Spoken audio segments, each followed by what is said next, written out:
Deep in the forests of North America, a creature is said to exist. A creature that people are encountering. With far too many reports to ignore, there are elements of truth behind these accounts that mankind can no longer ignore. Breaking news out of Texas, Bigfoot is real. Could a breeding population of large, upright, hairy hominids really exist in North America? Or is there something more paranormal at work here, deep in the woods? If just one footprint, one wood knock, or one howl is real, then man's understanding of primate evolution would be changed forever.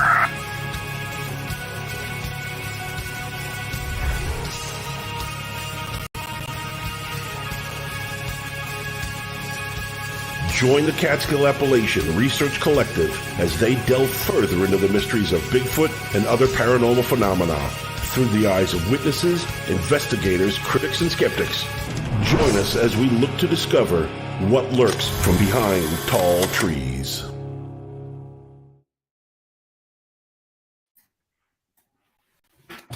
Hi, everybody. Welcome to Behind Tall Trees. This is Ladies' Night. This is Carey and I's very first premiere show. And tonight we have Daniel Benoit with us. He's the director of the ECBRO. Thanks for joining us. I know we're a little late. Schedules sometimes don't always work. So I want to get I appreciate it. Yeah.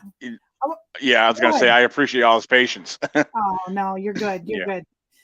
So I want to get right into it because I read a couple of your books and I find everything you're saying very fascinating. I've had a couple of experiences of my own that I absolutely cannot explain. So I'm like on the fence between real and not real. You know, what is this thing? So tell me how it got started for you. Well, you know, as I tell people, I believe with what got me actually started, I believe I speak for probably a lot of people, you know, the Roger Patterson and Bob Gimlin footage from 1967. I think that set the mark for a lot of enthusiasts and, you know, and research was developed out of that because, you know, it was excitement. There was a hint of you know, curiosity sparked a lot of people's mind, you know, and it got them looking into it, you know, like got them like instantly attached, you know, and that's basically what it did to me. You know, seeing that footage and, you know, that's like looking at the quality of the footage, considering the time period, and then looking at what science has been trying to debunk that till this day, and that's even grown on me even more. You're watching different documentaries based off of that or featuring that. It really stuck with me, and it basically started developing a passion inside me to want to look and learn more. And so I did, you know, going out in the woods. You know, I've always been out in the woods, but it actually opened my eyes, and, you know, my senses became more heightened, you know, if you want to say. And then since then, you know, it's actually started revealing stuff to me. You know, a lot of people, a lot of your average Joe, you know, your hunters, your hikers, they go out in the woods all the time. And, you know, you'll hear from your, you know, your skeptics and, you know, well, I'm out there all the time. I don't see nothing. You're not looking. So, but yeah, when you have something like the Patterson footage, you know, and there's other footage out there too. And I think that needs to have a little bit of more looking into. I feel that may be credible. Not saying it's real, but I feel that there's a good chance it could be. It just needs some, you know, some of these other footages need some, you know, time, some analyzing. Then again, there is a lot of hoaxing out there, so you really have to be careful. A lot of people pulling some fast ones out there, you know, and not knowing that a lot of us are getting familiar with all these costumes because we like to use these costumes for our events.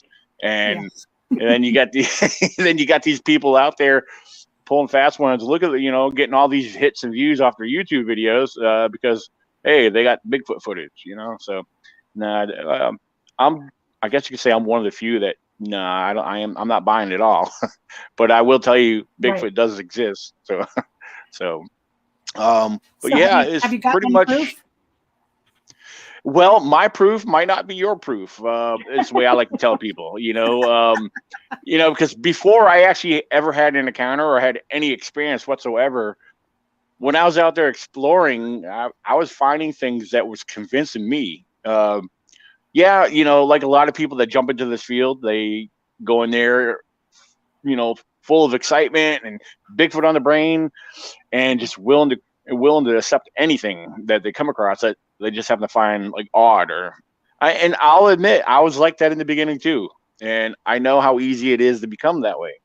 But over the years, I've learned I kind of humbled myself and had to slow down and take a step back. But and I've become very objective over the years, only because I want to know more about the truth. I want to seek the truth and try That's to right.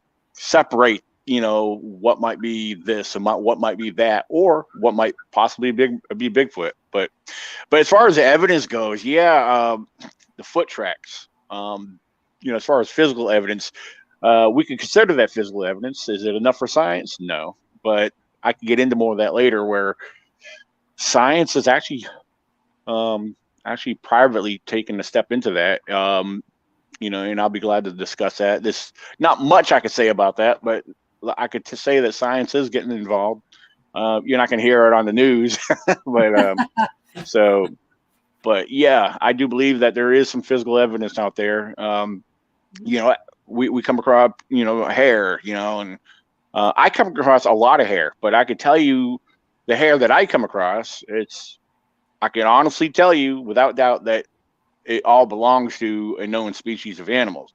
Now, bears, I come across a lot of bear hair, and I post pictures of it when I find it. And people's like, "How do you know it's bear hair?" I say, "Well, I've been around enough bears. I know bear hair." And plus, one time, the first time I ever found snagged hair out in the woods, yeah, I was kind of excited about that because it was brown and it had very little black in it. And actually, I actually had that tested by a reliable source, and I didn't get the results back from that individual, but local news reporter, journalist, whatever, she actually was doing a report on me, and I gave her this individual's name, and she made contact with him, and I actually learned the results through him. So I don't know why he couldn't tell me himself, but yeah, so it was none other than a black bear. So, and I learned a lot from that. So I was like, okay, because I started looking into black bears. Black bears are not always black. They're not all black. Sometimes they have fur and colors that we don't always see with the naked eye. A lot of it's underneath. They have the white on the chest. They might have cinnamon colors, blonde, and so forth. So, but yeah, that's one thing I try to tell people. I said, you got to be a little bit more objective. You got to look into it. Don't assume. Too many people just assume it's something and run with it, and then they're misleading. Next, they're misleading a whole race of people. So, but yeah, that's pretty much how it is in the Bigfoot community.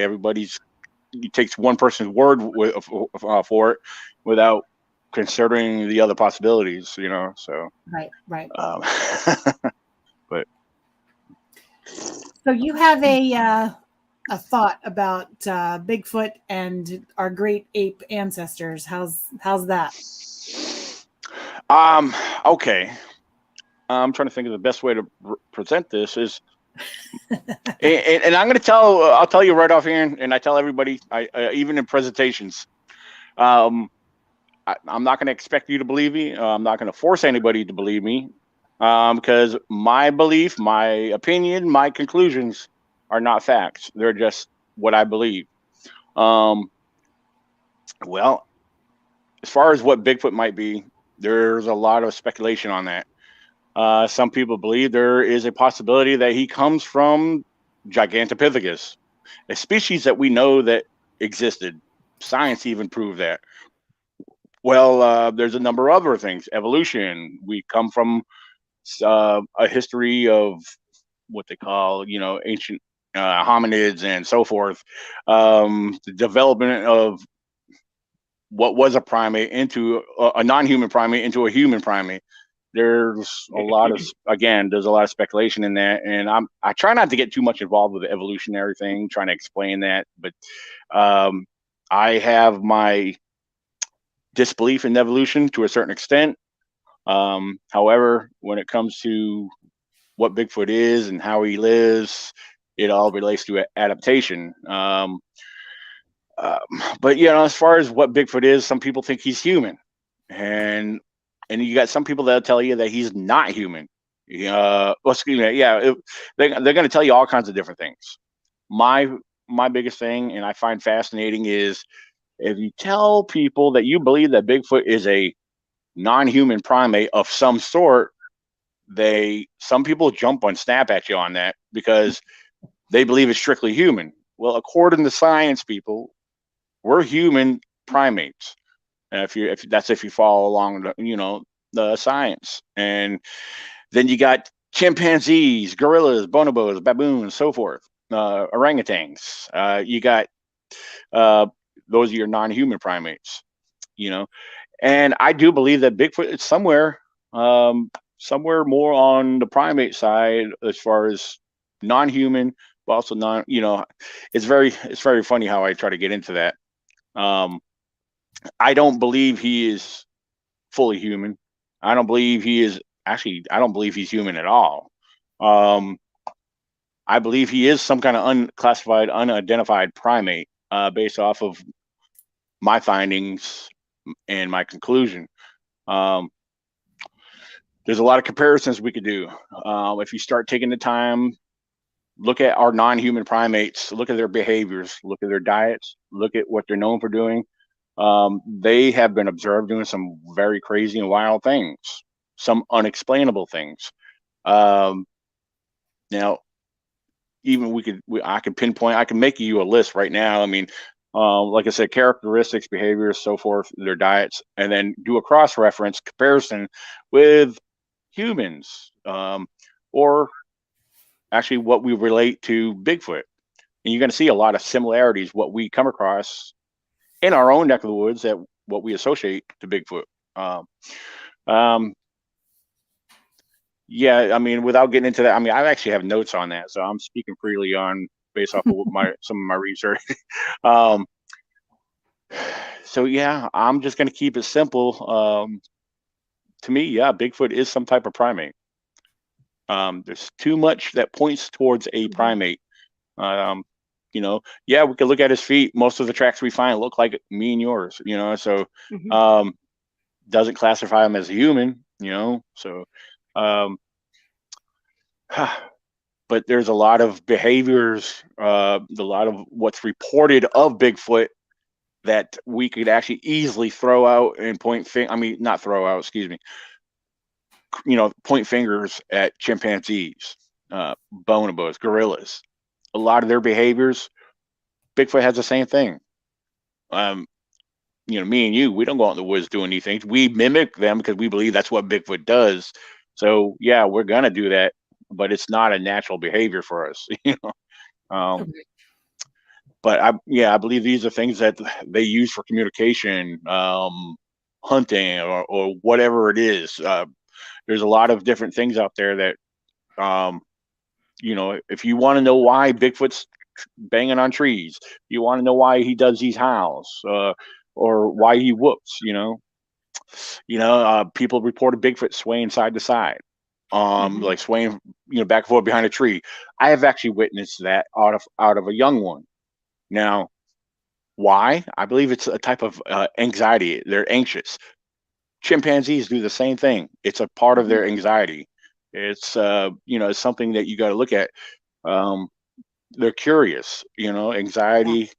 Curiosity. I believe a lot of it works together. I don't know why. I mean, they could be nervous. They don't know us. We definitely don't know them. So, but that's the way I look at it, though. I kind of give you a little insight on that. I don't know if that helps you any, but so I think so. Yeah. Absolutely. So would that forgive me now? Okay. I'm sorry. I was going to say good. Forgive me because I happen to ramble a lot. So well, with your rambling, which we absolutely love because we like listening to you, and I've watched plenty of your YouTube videos.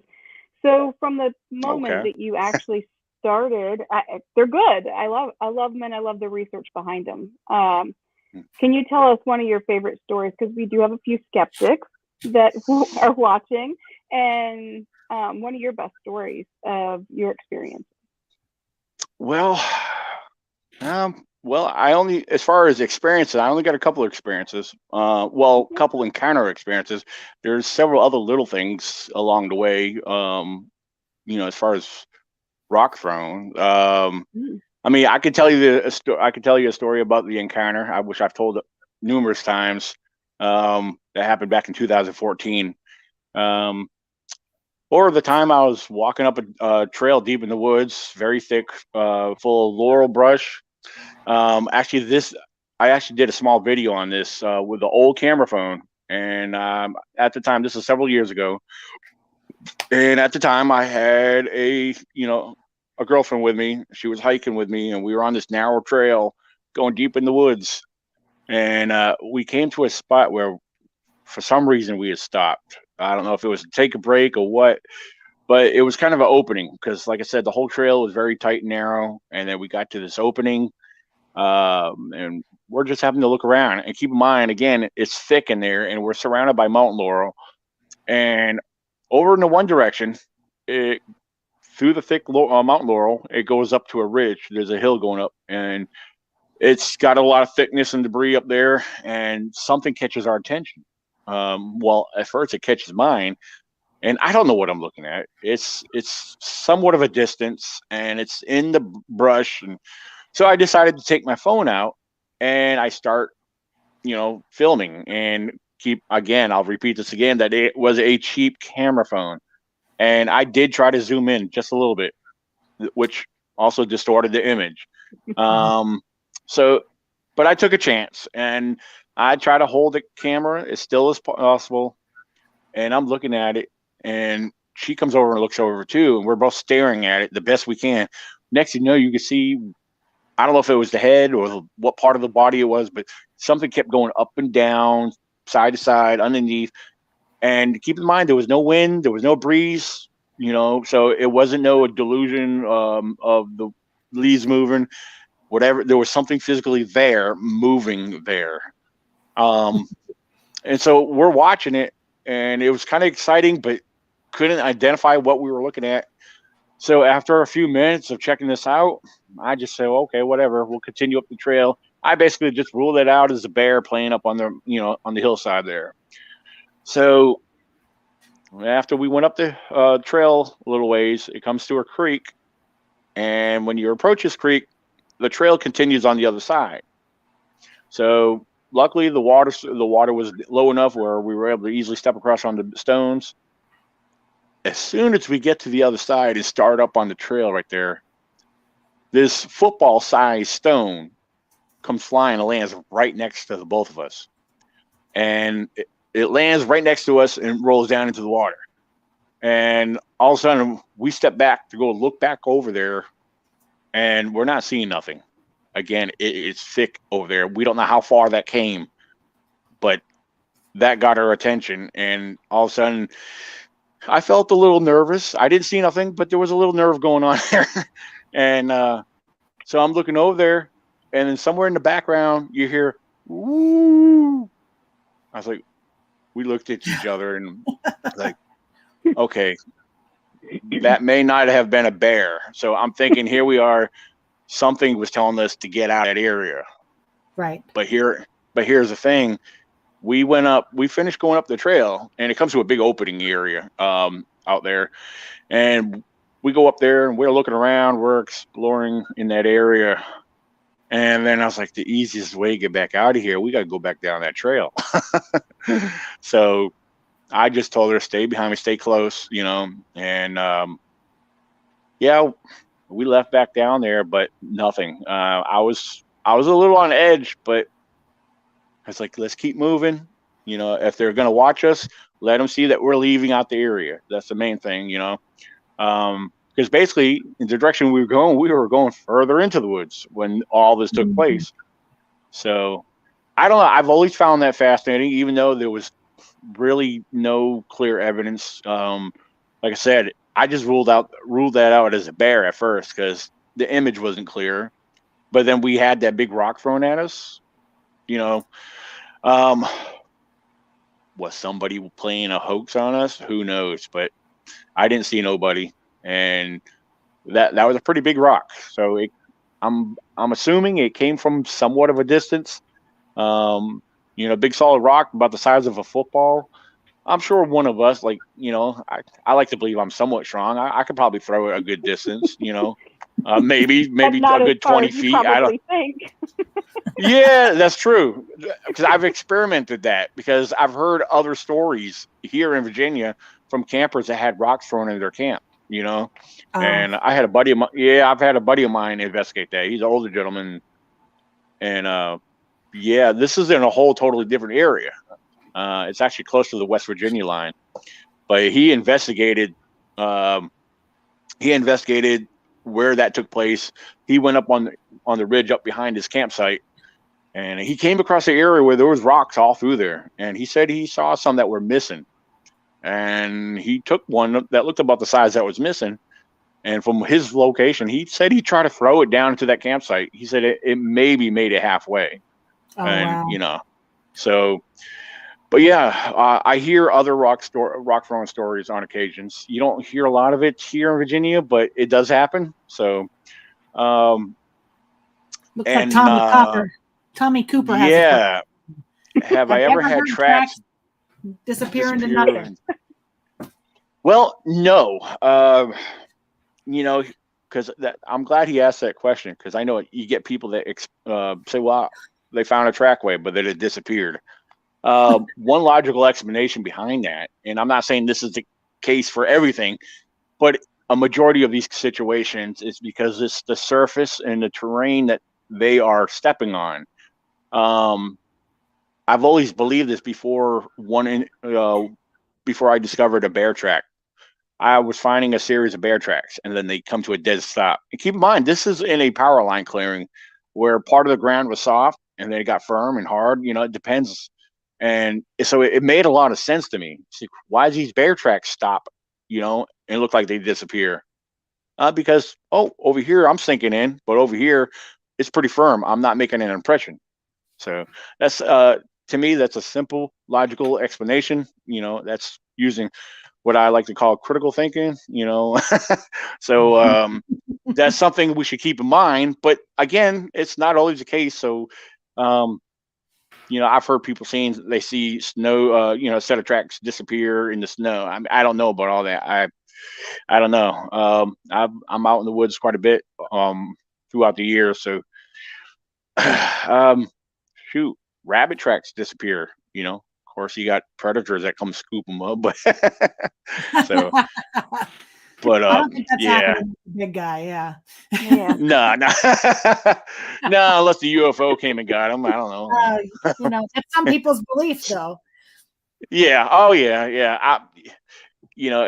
Just in case, before somebody answers that, I'm not going to say I believe in that, but I'm not going to say I don't believe in that. I mean, if it's true, I just never seen anything for me personally that points to that being any truth behind it. But maybe someone else has seen something. I'm not going to call them a liar. If they said they saw it, it's basically their word against ours, or vice versa. But yeah, I don't know.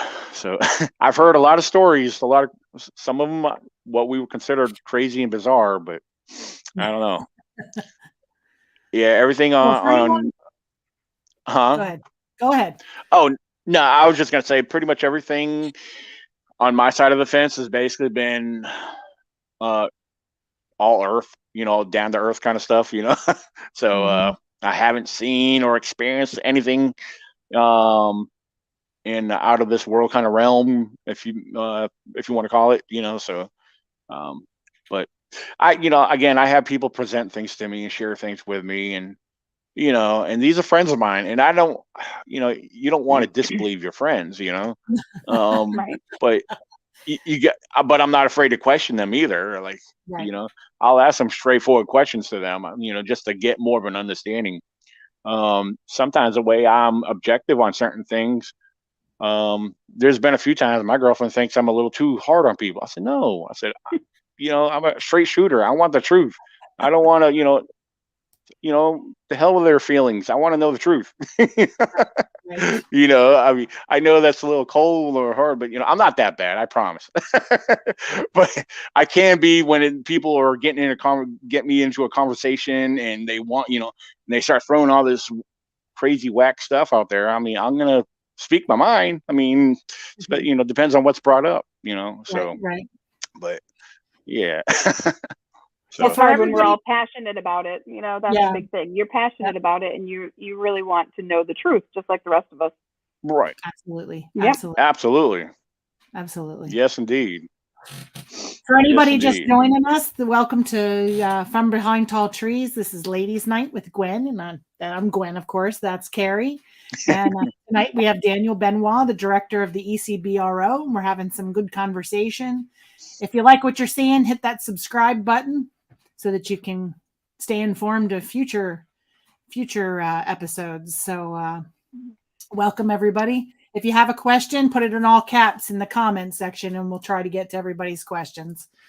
But so you have a conference coming up. Can you tell us a little bit about that? Well, yeah, just in 3 months, June 18th, right here in Virginia, June 18th, and it's happening at the Holiday Inn and Conference Center in Stanton, Virginia, right off of Interstate 81. This will be our fourth annual event. Actually, should have been our fifth one, but we actually back in 2020 we had to postpone. Of course, a good old COVID. So yeah, so this will be our fourth. Is it four? Yeah, I get confused. I confuse myself so much, but it's going to be our next annual event. So yeah, we're expecting a decent turnout as we have been. Our events are growing. We got a great list of speakers, and man, the CARC team will be there. Yes, we will. Yes, yeah, absolutely. Yep. Yeah, I'm charging them good money to be there. So no, I'm just joking. no, let me stop. Send the bill to Brandon. Yeah, yeah, send it. Yeah, it's going to be a lot of excitement because one thing we do at all our events, we've been doing raffles. So yeah, we accept donations for various items for the raffle. We try to get some things in advance, but then the day of the event, we'll usually go through while the vendors are setting up in the morning. Usually we'll do a gathering and we'll pick up items.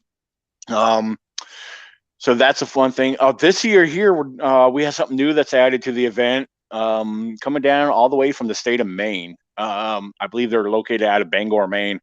But the Transformers, anybody, kids, families that are, the Autobots or the Transformers, they're going to be with us. So yeah, they'll be set up in the main hall. Yeah, so that's going to be some fun. Hopefully that'll bring a crowd in itself, So yeah, we got them with us, and yeah. Now this is the second time I've actually held the event at a hotel in the conference center. Last time I did it, it was okay. This one here is a little bit more space, so I'm giving it a try. See, I fingers crossed that it goes smooth. But yeah, so this is our next event coming up in June. It's only a few months away. So yeah, I'm excited about it, and it's besides being excited for it, sometimes it can be a headache too. So so yeah, one thing I'll direct people if they want information about that is to go check out our event website, www.vabigfootcon.com. We do have a Facebook page, event page for it as well. So now last year we started doing a second event in the year, which is our fall festival event, which is it's actually called our Virginia Squatch Fest. And that's going to be held at another location called the Wares Cave Community Center. And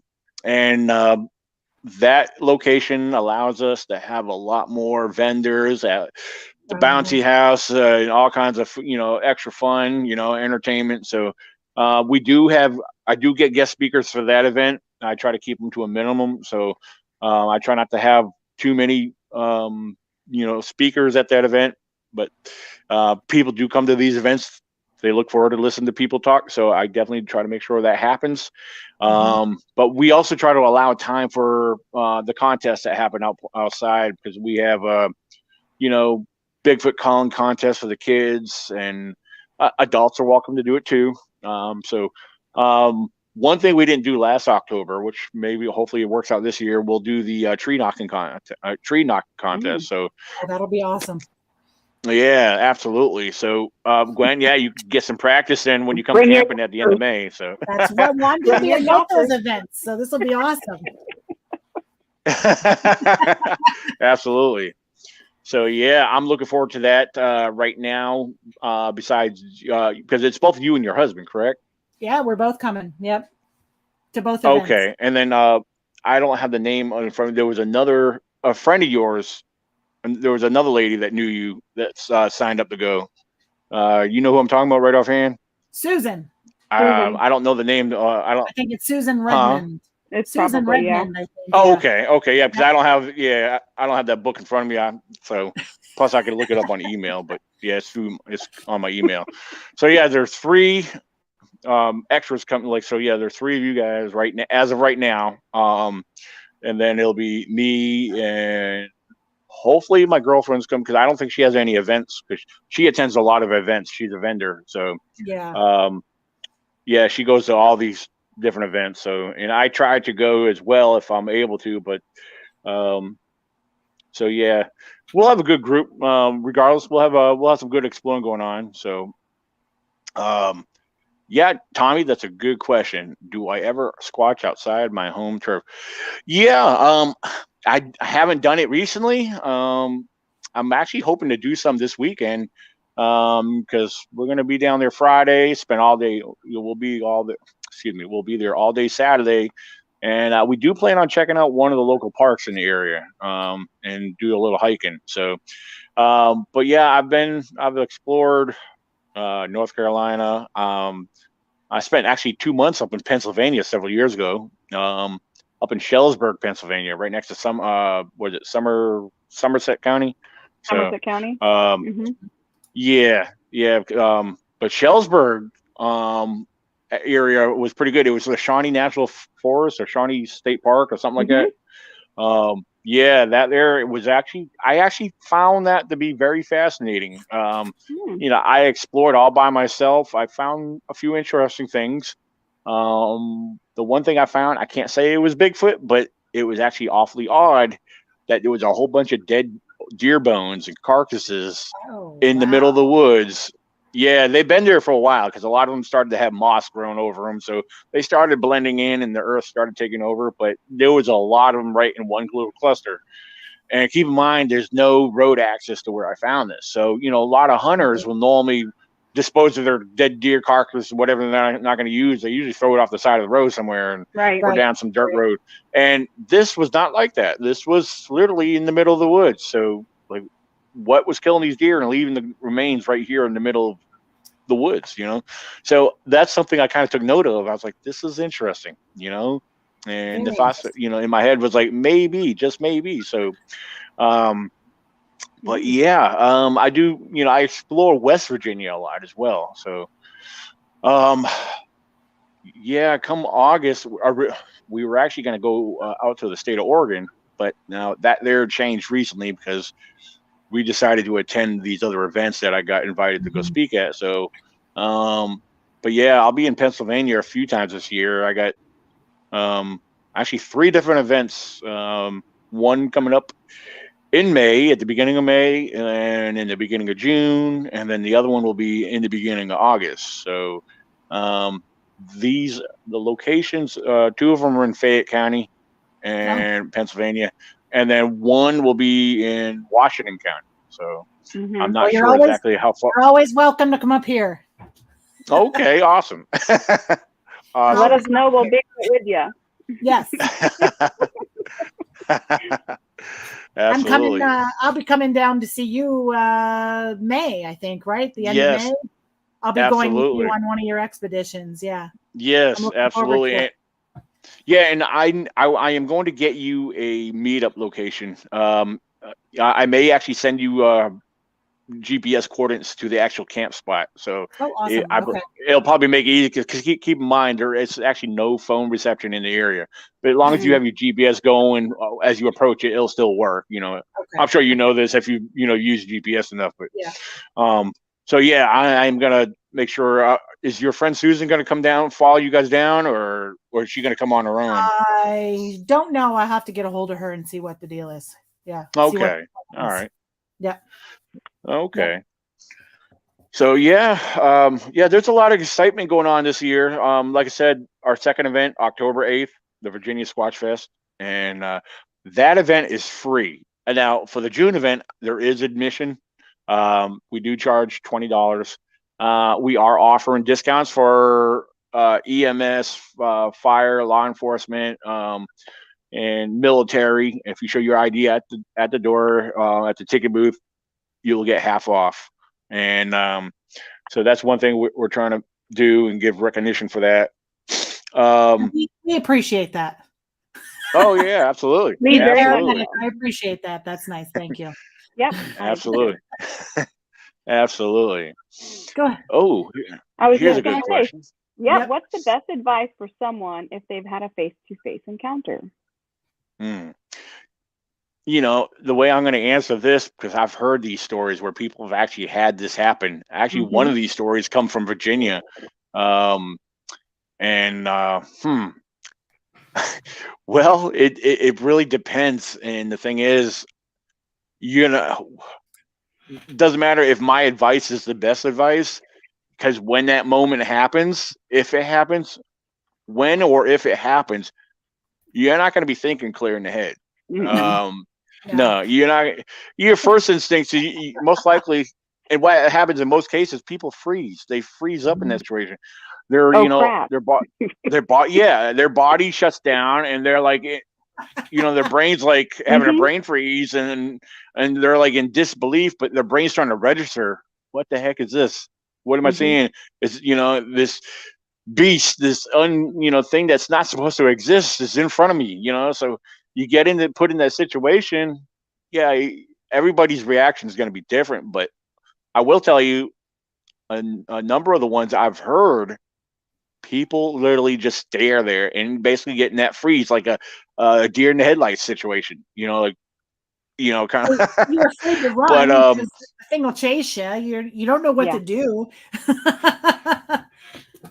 Well, I'm sorry. Repeat that again. Oh. I said people talk about footage, but you forget. Yeah. You freeze. People are afraid to run. You know what I mean? Because they'll chase you down. So that I think you just have that moment where you're just like, oh shit. Yeah. Absolutely. Now I've heard, there's situations like, for example, back in 2014, there were 6 of us. We were camping in the same area where you're going to be with me, and the encounter that took place in 2014, we were about a mile from our campsite. We were down by the lake, but we were on our way back from the lake. Coming from the lake, it was late at night, and it was approximately just a little after midnight when this took place. Now, when you're in a group of people and something happens, I think it's going to be a totally different situation compared if you were by yourself, or maybe, or if there was just 1 or 2 of you. But I will tell you, in the situation that I was in, I didn't feel no fear whatsoever. Because there was actually 3 of them. There was 3 of them. And actually the first one we saw. Now, let me back up a little bit, because I've told this story numerous times, but let me describe the 3 of them first. The smallest one, well, let me back up again. For the record, there was nothing but eye shine that was seen. No matter what, we've had headlamps, and we were staring, our lamps, there were 6 of us. You think that with all our headlamps, we were lighting up the whole woods, but it was that dark, and they were about a good 30, 40 feet back. So, that's what we estimated anyway. So they were just standing without, outside of that light range, and the other thing I thought about too, I said, their fur's got to be black, they must be black, and they're blending in with the night, so, but their eyes were very obvious. Now, there were like large yellowish eyes. Now, the first one we saw before we saw the other two was approximately around 4 feet tall. And remember, I was talking about the swaying motion. We were talking about how a lot of primates do that, and a lot of Bigfoot. Well, that was something that was happening with the small one. Now, keep in mind, the thought of Bigfoot wasn't in my mind, or as far as I know, it wasn't in nobody else's mind. But when we were observing this, it was doing a quick, fast swaying side-to-side motion. It was kind of fast. And I don't know. I don't remember exact reactions on that one, but it was kind of fascinating. And it was just odd because I was like, what in the world is this, you know? And here we are. We're actually supposed to be on a Bigfoot expedition, you know, looking for signs and evidence. But the thought of Bigfoot's not even in my mind. I was like, I'm kind of thrown off by what is this, you know? And because being the location where it was, I knew it was, we were up on higher ground. The ground sloped off. But I still knew this was something small. So keep in mind, I wasn't thinking Bigfoot. But you know, we're watching this yellowish eyes. You see it swaying side to side, and then within a few minutes later, another one appears, another set of eye shine. But this one here was much taller, approximately about 2 feet taller than that small one. So we're looking at a 4 foot one, and now we got a 6 foot one. Now this 6 foot one was not moving at all. The only thing that we saw, you could see where it blinks its eyes, you know. I believe that was from the reflection from our lights. Maybe our lights were a little bright for its eyes. But that's one thing we did observe was blinking of the eyes. And the eyes were fairly large. So now we're observing two subjects right now. The small one's still swaying. It's may have slowed up a little bit, but it's still swaying side to side. Now we got the second one.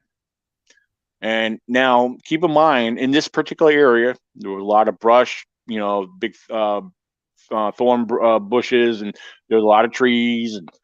And so we're observing the two of them, and I'm looking around, and another set of eye shine caught my attention. And it was down in the bushes, but it was also very low.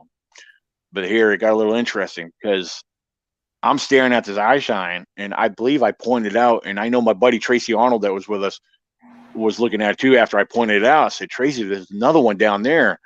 But it's like I'm staring at it.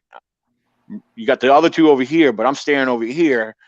And all of a sudden, I'm watching this thing get taller and taller, like it's growing. And it's tall. Yeah, it's like getting higher and higher and higher. Until I'm eye level with it, because keep in mind we're up on high ground. The ground slopes off where these are. It slopes down several feet and then levels out. So all of a sudden it comes over top of the bushes, and it's towering over top of the 6 foot one. And I'm going to tell you, our estimation on height was pretty accurate, and I'll get into that afterwards. But here we are now. We're observing three of them. This one here again is easily over top of the 6 foot one. And so we got an 8 foot one. We got a 4 foot, 6 foot. Now we got an 8 foot one. Oh my God. This one, this one here had the large yellowish eyes, and it blinked a few times. And we're not seeing no movement out of it. So this time, things are getting a little exciting now. I didn't even get to say it. I think it was Tracy that said it, if I'm not mistaken. He's like, guys, we got squatches. And I was like, yeah, I think so. But I wasn't scared. I was still kind of puzzled, but that's what I was starting to think too. But so here we are, we're observing these three. And then there was this next thing that happened was a confirmation for me. I believe it was for Tracy as well, because he's the only other one I've heard say this. But the tallest one, the 8 foot one, it ended up making a maneuver where it actually turned it to the side, turned to its left, and actually took a step and actually looked back at us. And when it made this maneuver, you can make out a whole wide shoulders and a big and a round head on top of it.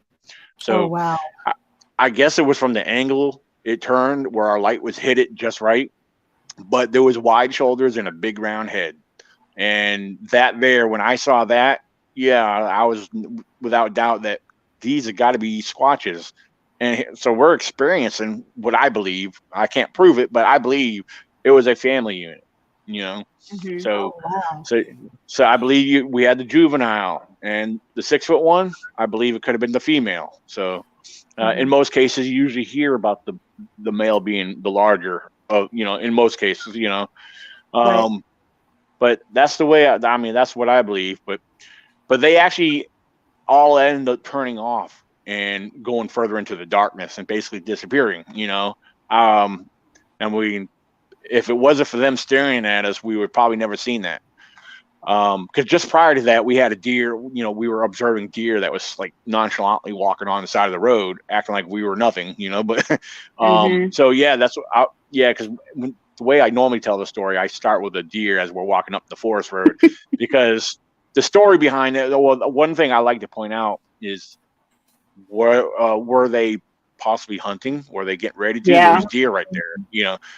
Because I had another situation that happened a year later, and I was by myself in that same part of the woods, but just around the corner during the 2015 hunting season.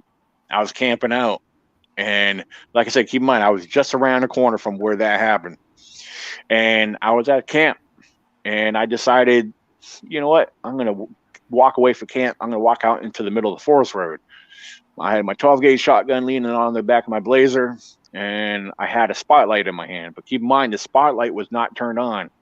I wanted to walk out in the darkness. That way, if there's anything out there, I'm going to surprise it and hopefully see it. Well, I get out to the middle of the forest road, and keep in mind, there's nobody camping. There's nobody else around. So to my left, I'm facing the woods across the forest road. I start to my left. I pull the trigger on the spotlight to turn it on. Immediately, I didn't see it, but you could hear a deer crash, like run off. Like, okay, I spooked up a deer, or kicked up a deer.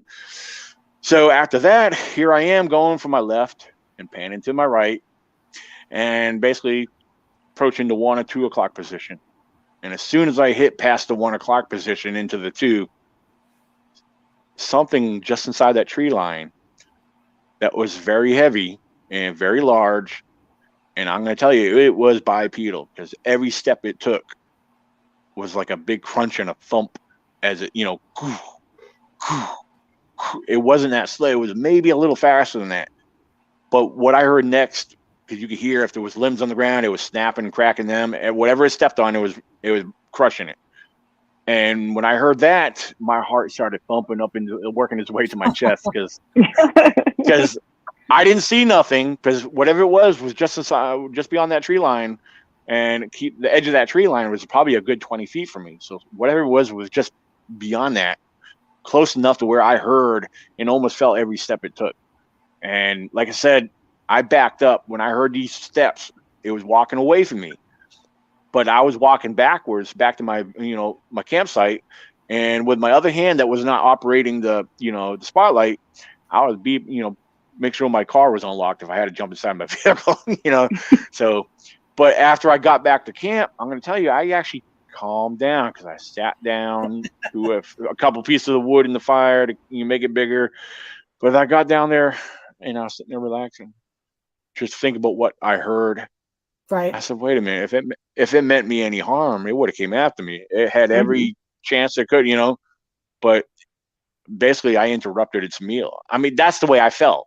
Because I started to think about the year before. I said there was a deer that was present prior to us seeing what we saw. And then here it is, there was a deer right there inside that tree line over to my left. But over to the right, there was something much larger and heavier on 2 feet that walked away from me. So I'm thinking, was it a coincidence, or was there actually something about to take place? That's the way I look at it, as a possibility, like, did I interrupt this meal? So, like, sorry, I could have thrown him a hot dog or something, but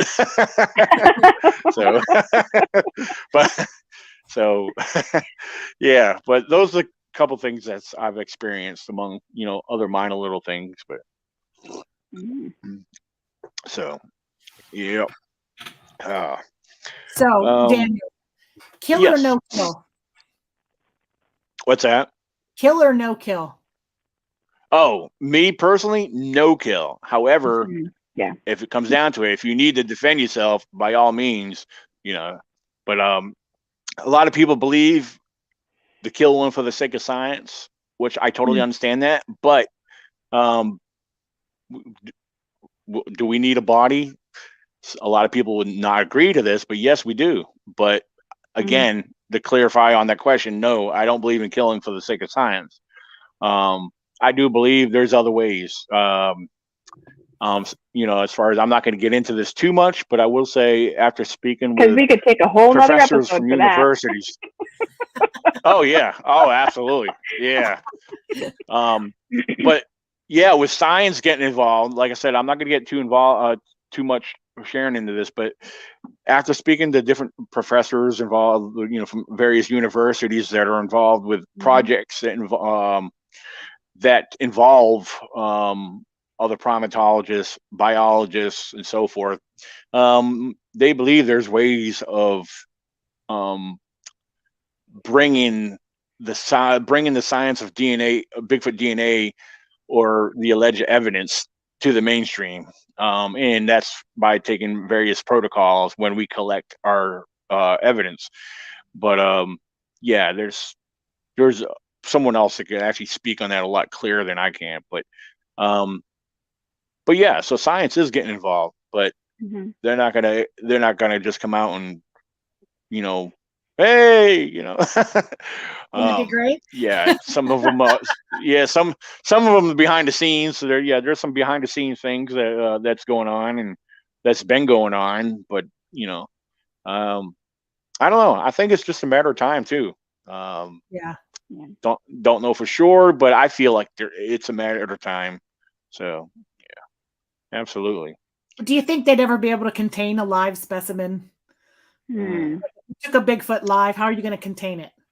That's my thing. Like, I don't know that you could contain it. Yeah, you can barely catch one, much less try to contain it. I mean, I don't know if we have anything strong enough to hold it.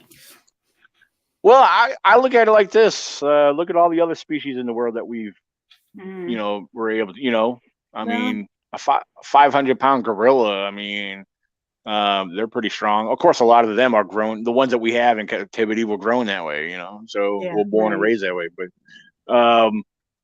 yeah, but you try to approach a 500-pound gorilla out in its own environment, out in the wild, yeah, you're up for a beating. So, yeah, he'll turn you into a Purcell in no time. I don't know. That's a good question. If it ever came down to it, I'm sure there's means that it could be done, but you know, I don't know if it could be done in a humanely way, you know what I mean, you know, in a safe way. So yeah, I don't know. I'm gonna. Yeah, I really don't know how to answer that one. I'll just say I don't know. So, Carey, go ahead and ask that. That's your husband. Yeah, that's my husband. What are your thoughts on using different types of surveillance? He has been researching things, trust me. And the parabolic microphones and enhanced audio. We've been out a few times, so he wants what he can get the best out of it.